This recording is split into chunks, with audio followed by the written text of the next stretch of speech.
अगर भक्ति में सच्चाई हो तो खुद महादेव अपना दिल दे देते हैं। यही कहानी है उस नंदी की जिसने सिर्फ शिव की सेवा की और साक्षात शिव का ही रूप बन गया। कहते हैं शिव को समझने की कोशिश देवताओं ने भी की, लेकिन एक नंदी था जिसने समझने की कोशिश नहीं की, बस सेवा की, बस भक्ति की, और भगवान शिव ने उसे अपने चरणों में स्थान दे दिया। बहुत समय पहले ऋषि शिलाद संतान की इच्छा में भगवान शिव की कठोर तपस्या करते रहे। जब भोलेनाथ प्रकट हुए, उन्होंने वरदान दिया, तुम्हें ऐसा पुत्र मिलेगा जो सिर्फ तुम्हारा नहीं, मेरा भी होगा, जो शिव से कभी अलग नहीं होगा। और कुछ ही समय बाद जन्म हुआ नंदी का, तेजस्वी, अद्भुत और शिवमय बालक का। नंदी की आंखों में शिव बसते थे, होंठों पर हमेशा ओम नमः शिवाय गूंजता था। लेकिन एक दिन देवताओं ने कहा, यह बालक अल्पायु है, जल्द मृत्यु का शिकार होगा। सुनते ही शिला टूट गए, लेकिन नंदी शांत रहा और बोला, जो जीवन शिव का दिया है उसे मृत्यु कैसे छू सकती है। तपस्या जिसने महादेव को हिला दिया। नंदी ने गंगा तट पर बैठकर अनवरत तपस्या शुरू की।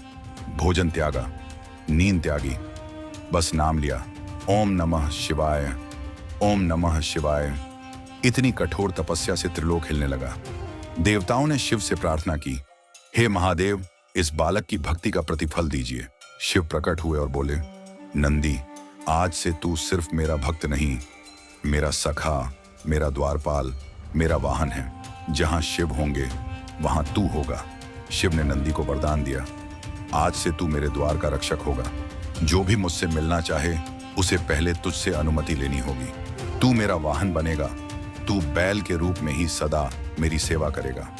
और तभी से शिव की मूर्तियों में नंदी को सामने बैठा हुआ दिखाया जाता है, क्योंकि वो अब केवल वाहन नहीं, शिव की भक्ति का प्रतीक बन गया है। आज भी जब कोई शिव मंदिर जाता है तो सबसे पहले नंदी की मूर्ति के पास जाकर उसके कान में अपनी प्रार्थना कहता है, क्योंकि विश्वास है नंदी शिव तक हर बात पहुंचा देते हैं।